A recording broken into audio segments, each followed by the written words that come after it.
नमस्कार दोस्तों, मैं संदीप कुमार कौशिक आप सभी का आपके अपने कार्यक्रम एस्ट्रोनोमोलॉजी 456 में हार्दिक स्वागत करता हूं। दोस्तों, आज का विषय जो है वो ये है कि कौन से व्यक्ति मोटे होते हैं, कौन से व्यक्ति फिट होते हैं और कौन से व्यक्ति पतले होते हैं ज्योतिष के अनुसार। तो दोस्तों, इन चीज़ों को हम 3 भावों से देखते हैं। एक तो प्रथम भाव हो गया, एक छठा भाव हो गया और एक 12वां भाव हो गया। लोग कहेंगे कि छठा भाव और 12वां भाव किस प्रकार से, तो उसको मैं आगे आप लोगों को समझाऊंगा। और हाँ दोस्तों, अगर आप लोगों को हमारे प्रोग्राम पसंद आए तो कमेंट में जय श्री राम लिखना ना भूलें, इससे हमारा भी मनोबल और बढ़ता है। दोस्तों, कार्यक्रम शुरुआत करते हैं।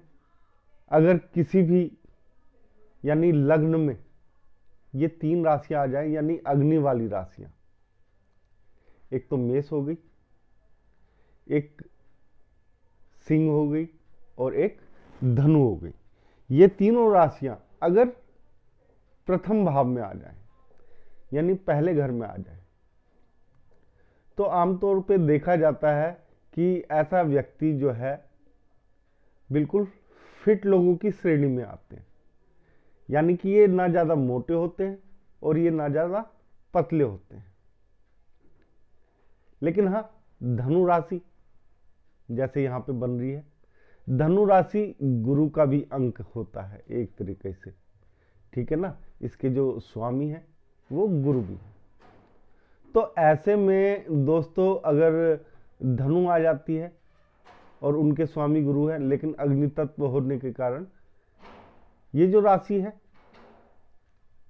ये ज़्यादा मोटे नहीं होते, यानी कि स्वस्थ रहते हैं। हाँ, दूसरी तरीके से अगर देखा जाए, अगर गुरु ग्रह इनके प्रथम भाव में बैठ जाए, इनके या किसी के भी प्रथम भाव में बैठ जाए, कोई सी भी राशि हो, ठीक है ना, अगर गुरु ग्रह प्रथम भाव में बैठते हैं तो ऐसा व्यक्ति जो है मोटा होना लगभग 95% तक तय है उसका।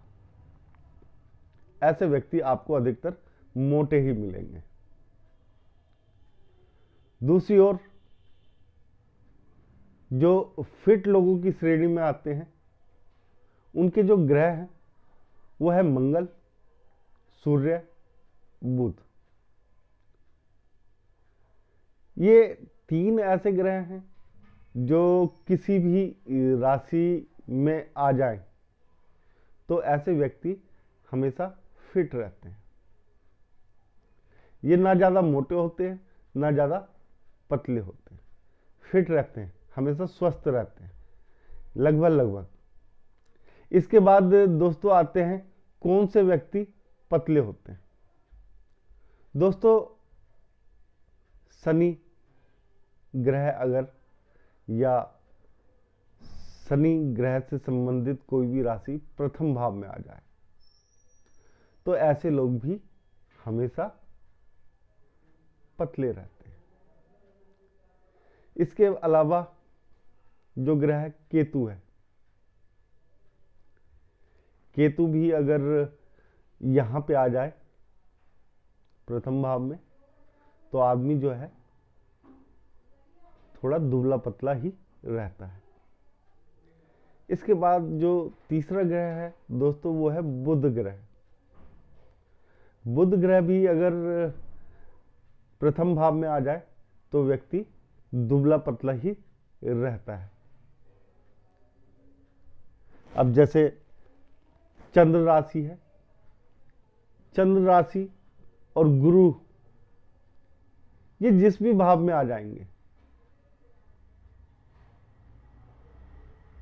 ठीक है ना दोस्तों, यानी कि इनसे संबंधित राशियां हों या ये ग्रह स्वयं हो, चंद्र और गुरु अगर प्रथम भाव में आते हैं तो ऐसा व्यक्ति हमेशा ही मोटा होता है,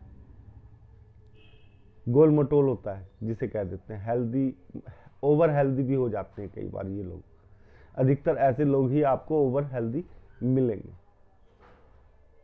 इसके अलावा दोस्तों, शरीर की जो हम विचार कर सकते हैं, दूसरा वो छठा भाव भी है और 12वां भाव भी है।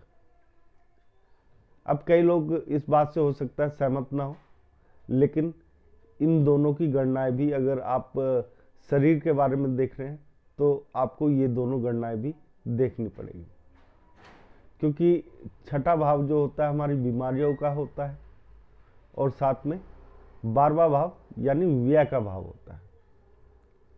अब जिस प्रकार से अगर 12वें भाव में आपका बुध आ जाए तो व्यय है, ज्यादा बोलेगा व्यक्ति, लेकिन अगर उसकी दृष्टि छठे भाव पे पड़ रही यानी सीधी दृष्टि यानी 7वीं दृष्टि, किसी भी ग्रह की 7वीं दृष्टि दोस्तों, जैसे यहां पे बुध के अलावा जैसे सूर्य आ जाए, मंगल आ जाए,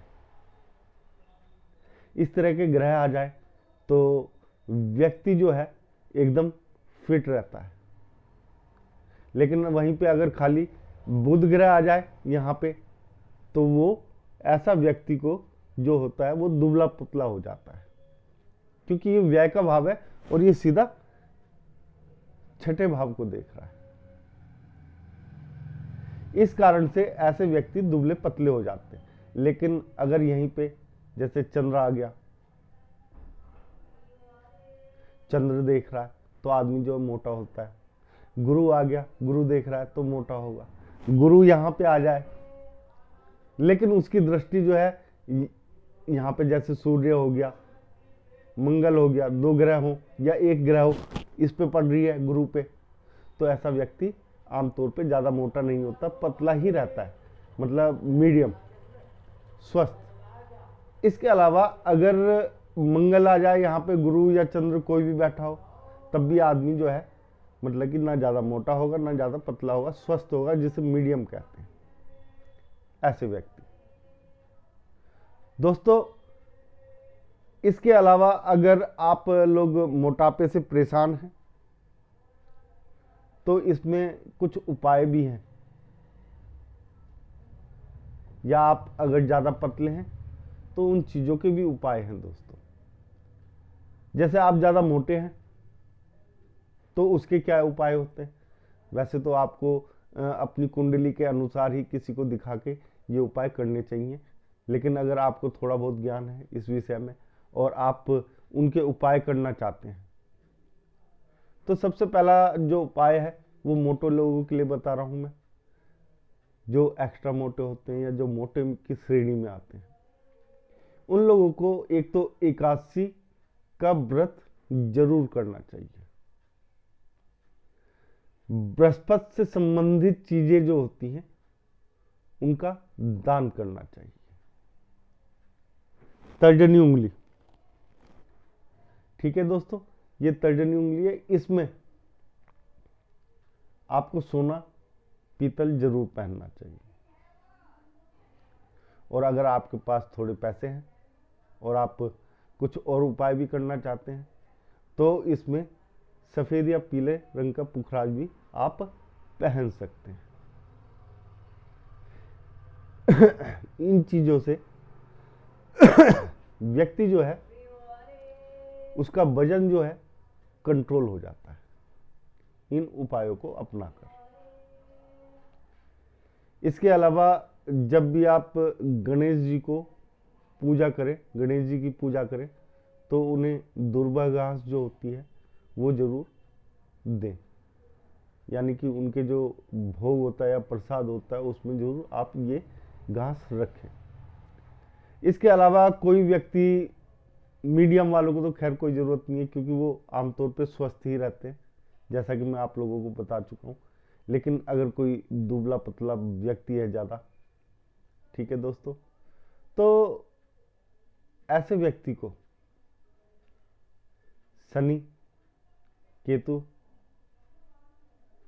और बुध, इनसे संबंधित चीजें जो होती हैं उनके उपाय करने चाहिए। जैसे गाय को घास खिलाना,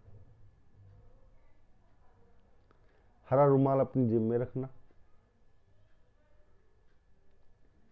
या गणेश जी को मोदक के लड्डू चढ़ाना। शनिवार के दिन शनिदेव जी को शनिदेव की शिला पर तेल लगाना। ठीक है दोस्तों। काली उड़द जो होती है उसे दान करना। शनिवार के दिन शनि के व्रत रखना। कृष्ण जी से संबंधित चीजें जो होती हैं